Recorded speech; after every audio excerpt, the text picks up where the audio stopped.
ายดีพ่อแม่พี่น้องเบิดสุขุสุขคนเนาะมาพบมาพอกับแม่น้องมิวคือเก่ามื้อนี้เนาะแม่น้องมิวก็ลงมาเลี้ยงงัวทุกคนมื้อนี้เนาะค่ำยามแลงเนาะบ่าย 3 โมงแลงเนาะลงมาเลี้ยงงัวรอท่าในพานใหญ่เพิ่นเนาะว่าสิลงมามื้อนี้บ่ฮู้ว่าสิฮอดจักโมงเนาะแม่น้องมิวก็ลงมาลามงัวท่าเนาะเบิ่งแน่งัวก็ฮู้ได้ทุกคนเบิ่งแน่เห็นกล่องอยากเข้ากล่องนำแม่น้องมิวบ่คือบ่ไปกินหญ้าแล้วลามไม่กินก็บ่ไปเบิ่งแน่เห็นเฮานางว่านี่ก็มาหาเลยนี่เป็นจังไดคือบ่ไปกินหญ้าอิ่มแล้วบ่เบิ่งแน่ฮู้คักงัวแม่น้องมิวเนาะนี่เบิ่งแน่ ลามทุกมื้อเนาะยามมื้อแลงมาเฮาก็ลงมาลามนี่แหละสาเหตุเนาะแม่น้องมิวที่ว่าหน้าซีดเนาะบ่ค่อยแต่งเนื้อแต่งกายเนาะจน FC เพิ่นถามว่าแม่น้องมิวสูบยาบ่ว่าคือเห็นแม่น้องมิวแบบหน้าซีดหรือว่าซบแหลนั่นแหละทุกคนเนาะแม่น้องมิวก็แบบว่า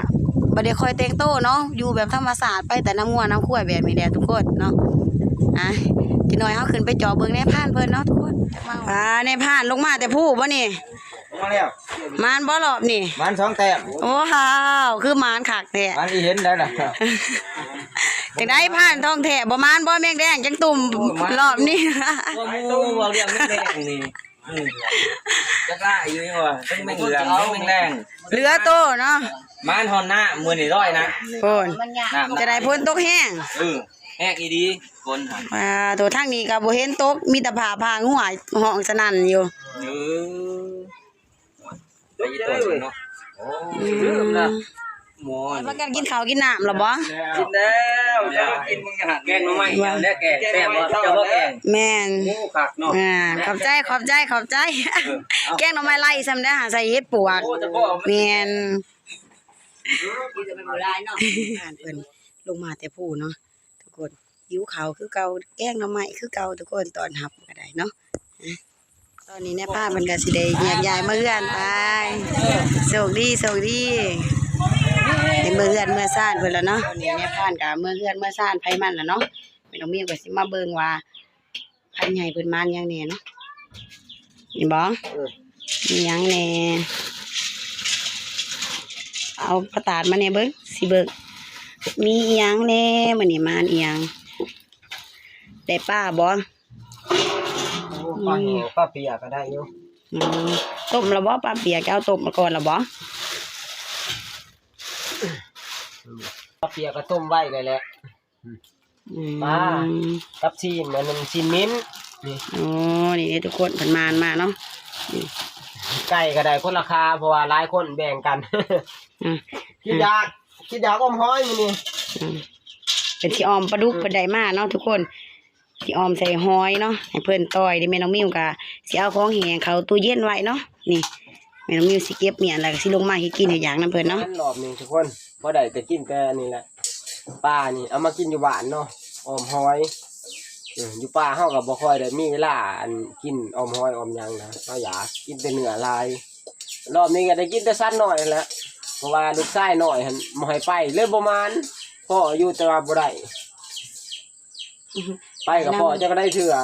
ลูกชายน้อยนะแล่นไปนำอยากไปนำพ่อหยังว่าเพิ่นบ่ให้ไปแต่ว่าลูกชายน้อยว่าบ่ให้ไปยามใดนี่ในผ่านไปนี่บ่ค่อยมานดอกใครแน่แต่ลักไปกับเพิ่นไล่ให้ไปหั่นมานไว้เขาเลยเอาแล้วนะได้แล้ว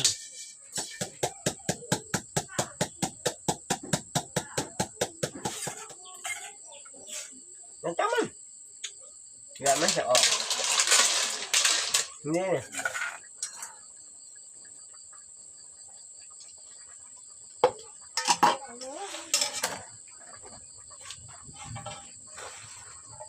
กินไหม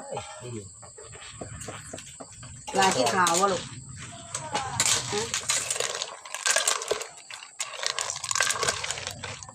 ลากินข้าวบ่ไผปอนกินเทละคำแต่ยิ่งคำใหญ่โอ้มาทากินข้าวน้ำพ่อมันได้นี่แฮมเบอร์เกอร์โอ้เห็นแฮมเบอร์เกอร์ก็เป็นแซ่บบ่หอมบ่หอมบ่หา กินหรอเวลาที่กินบ่ออมปลาดุกยำอย่าบอกตรงนี้บอกน้ำหอมนี่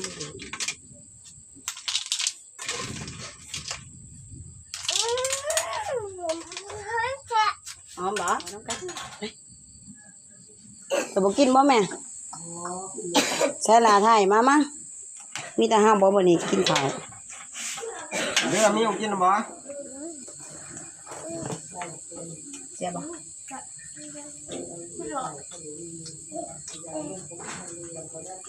หอมปลาซะเสียหอมปลาผู้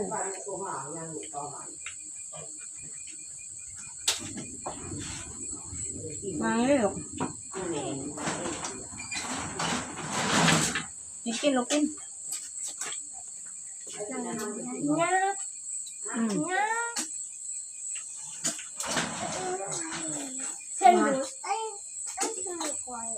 หลังจากที่กินข้าวกินน้ำเรียบร้อยนะทุกคนแม่น้องมิวก็สิไปหาเงี้ยงต่อนะทุกคนไปเงี้ยงกับปู่หรือว่าไปเงี้ยงป้าแถวห้องหน้าแม่น้องมิวเนาะไปกับหลานทุกคนเนาะมาเบิ่งน้ำกันทุกคนสิมานหรือบ่มานี่เนาะ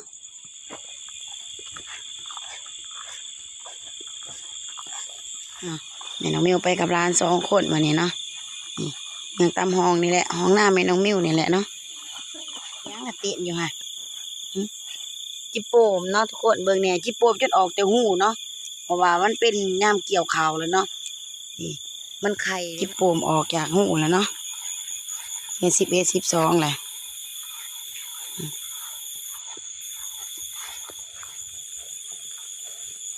ก็สิยังตามน้ำไหลแบบนี้แหละเนาะนี่ทุกคนพอกับปูแล้วนะนี่เอาไม่เอาไหมมีเมื่อขาจับปลากระปูหินเนาะฮะไหนวะระวังมันกลับมือจ้ะ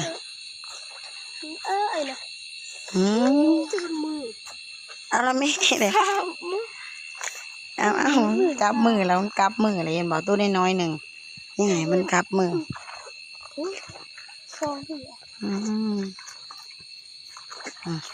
เนี่ยน้ำกะบลายทุกคนเนาะโอ้ยโอ้ย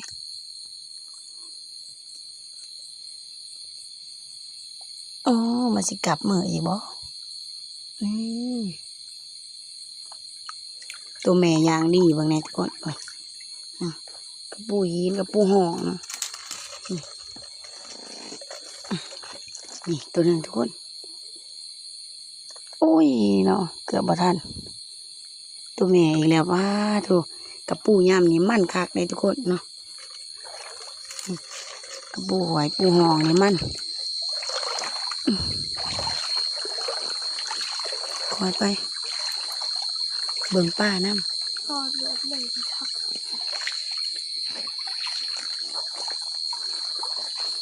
มาโตโอ้เบิ่งนี่ป้า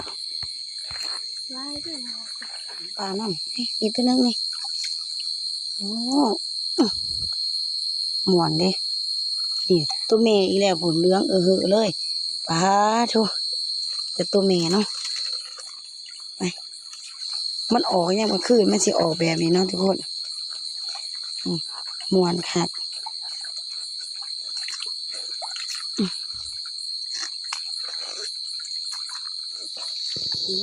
ป้าเนี่ยอ้ายบ่ได้ซ้ำใช่เลยนี่ได้นี่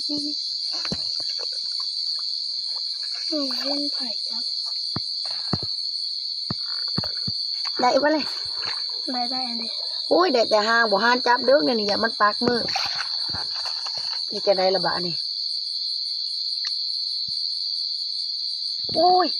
รุดอีกเลยใช่เลยใช่บ่ได้ซ้ำบะนี่ไปบ่ได้มัน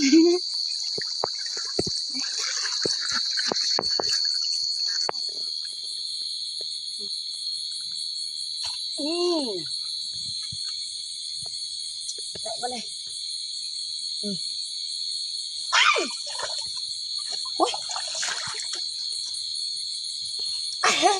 โอ้ยเกือบบ่ได้มันนี่แม่อีแล้วขอกลาง กับปูใหญ่กับปูใหญ่ปูใหญ่ปูใหญ่ปลาโถโอ้ยโอ้ยโอ้ยนี่ตัวผูบักใหญ่มากเลยเนี่ยปูหองปูหองปูหินไปเดี๋ยวตัวหนึ่งไม่หันกับปูเห็นปะ โอ้ตัวใหญ่ ตัวแม่ปะตัวผู ตัวผู้ ใส่บางมันกลับมือหยัดลงโอ้ความใหญ่จนบนลงหมดพาของเนาะไปรอลงอีกเบิ่งป้าน้ำค่อยๆย่างเนี่ยป้ามันก็สิมักอยู่ตามแคบสิทุกคนนะเอาไหมตัวแมว ตัวผู้ ใส่ป้าเดี๋ยวมันเขาอยู่แน่นั่นดีได้ไหมอ่ะ ไปพันเลยจ้ะ แม่ พันไปเลย มาว่าจึงสั่นบาทนี่เอาไปแล้วนี่โอ้ยได้บ่เลยโอ้ยมาทันตายเลยนี่ประคอกะหน่อยทุกคนนี่ได้แล้วไอ้จะมาหมักรุดมือทะเลบาทนี่เอามาใช่ละพวกบัตรนาล่ะแล้วบ่ได้อีกแล้วทุกคนเลยโตบ้าใหญ่มันเนาะบ่ได้ซ้ำเอาไปเอาตัวใหม่อีกพออีกแล้วทุกคนพออีกแล้วนี่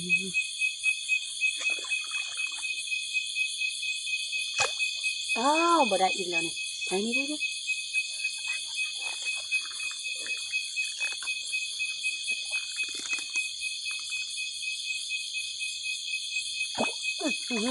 บ่ได้บ่บานนี่มันคือว่าหลายเถื่อหลายที่เนี่ยมันนะนี่ได้แล้วเนาะ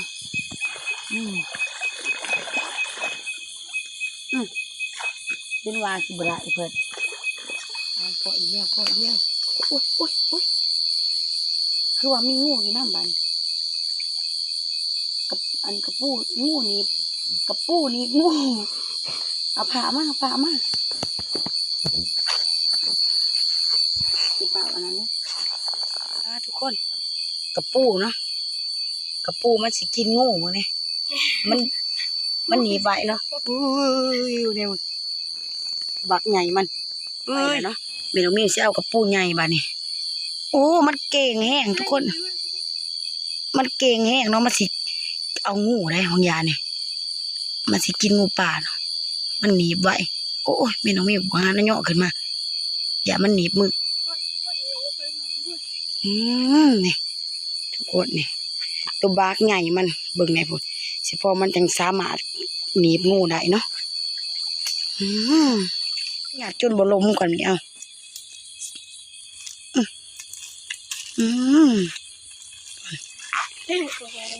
ว่าหัวลมว่าท่านออกนะทุกคนเนาะคันหัวลมออกนี่บ้าแห้งร้ายกว่านี่แหละกระปูนี่เนาะไปเลาะแล้วอีกทุกคนจะหน่อยเนาะอันนี้ตัวหนึ่งไหมเอาไหมนั่น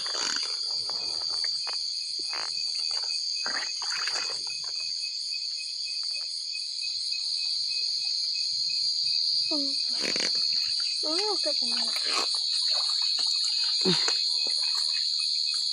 เอาใส่ลูกทั้งเงียงมันสิเต็มเลยเด้นี่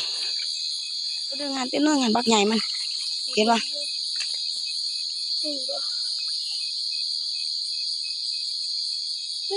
ฉันพูดเลยมีโอกาสที่มือมาได้ขาใหม่กา คมลง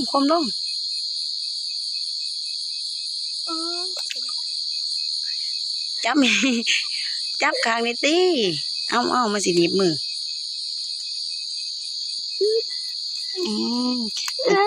มันเต็มแล้วนี่แรกลงจะสิบุได้อีกแล้วทุกคนนี่โอ้มานมานี่เนาะนี่รู้สึกว่า กระปูห้องนี่ออกลายเนาะนี่มานมานี่อันนี้ว่าหัวลมมันท่านออกนะทุกคนกันหัวลมออกนี่แห้งลายกว่านี้ได้นี่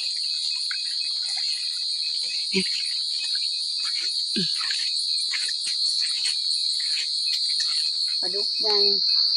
ปลาดุกน้อยได้บ่หรือบ่ได้ได้บ่นี่ปลาดุกใหญ่เรียบร้อย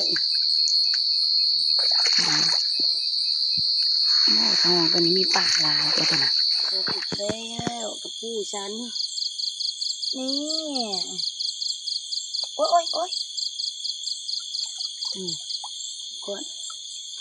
กวนขากมันนี่เนาะกระปูใหญ่ทุกคนกระปูใหญ่แม่น้องหนึ่งบอกห้ามจับมือเดียวเลยปลาตัวใหญ่แห้งบนน้ำกระปูทะเลเลยน้องโตเนาะนี่ตัวนึงตัวนี้เป็นตัวแม่นะทุกคนแม่น้องหนึ่งมาพอเฮ็ดปวกไปเนาะทุกคนนะ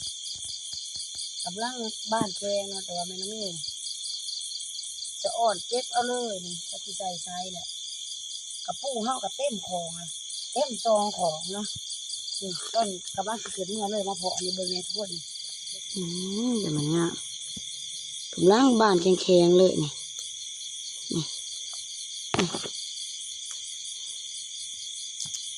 หลังจากที่แม่น้องมิวเก็บเห็ดปวกหน่อยเรียบร้อยเนาะแม่น้องมิวกับสีแดงเมื่อเพื่อนมาสร้างทุกคนเนาะเพราะว่ากระปูกับปลาเขาก็ได้เต็มเบิดซองของนะทุกคนเนาะดวงดีแห้งมันนี่โศกมาเนาะไปขึ้นจากห้องโบป่าเมื่อเนาะและย่างออกทงเพื่อที่พานออกมาได้ปกขักนี่สอดทางแล้วเนาะบ้านนี้โถเดือนก็กำลังสิขึ้นเนาะปวดมือนี่เดือนแจ๋นะเป็นเดือนเพลงขึ้นเด็กแน่เนาะตอนนี้ครับเป็นเวลา8 โมงกว่าสิ9 โมงเลยนะนี่ออกแสดงเมืองเฮือนนะเต็มของเลยทุกคนเต็มเบิดซองของเลยนี่น้ำร้านของหนึ่งน้ำแม่น้องมิวของหนึ่งเนาะมาหอดเฮือนแล้วเนาะแม่น้องมิวสิได้เทกับปูซองของนี่เนาะมาเบิ่งน้ำกันว่าสิได้ร้ายสำใดยายยุ่งออกมาหาเลยเนาะนี่ซองของทุกคนนี่ของหนึ่งได้ตัวนี้เมื่อไหร่บอกมีป้าเนาะอยู่เอานี่อีกของหนึ่ง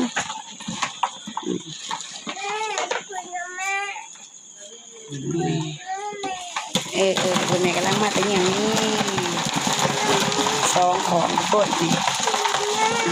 กระปูหินเนาะหรือว่ากระปูห่อทุกคนเบิ่งเนี่ยซองของมันต้องมีอะไรตัวนี้เนาะเบิ่งง่ายเลยแล้วถ้วยมันเหลือกป้าออกนะเหลือกป้าออก ปูกินปลาใช้กินหมูปลา มีแต่ตัวใหญ่ๆเลยนะ บ่ตีเอามาขี้โม้ใหม่ ไม่เห็นลาบลา ไม่ยังบ่เอาตีเถอะยังอยากกินนะนี่หมูป่า กับปูกินป้าคอยแล้วนี่เสียออกได้เลยนี่เมื่อเสียเข้าป่าเพิ่งตอนนี้เขาก็ได้เก็บเมียนเรียบร้อยแล้วเนาะแม่น้องมิวก็สิขอจบคลิปเพียงเท่านี้นะทุกคนเนาะขอบคุณขอบใจหลายๆทุกคนที่เข้ามาเบิ่งมาชมแม่น้องมิว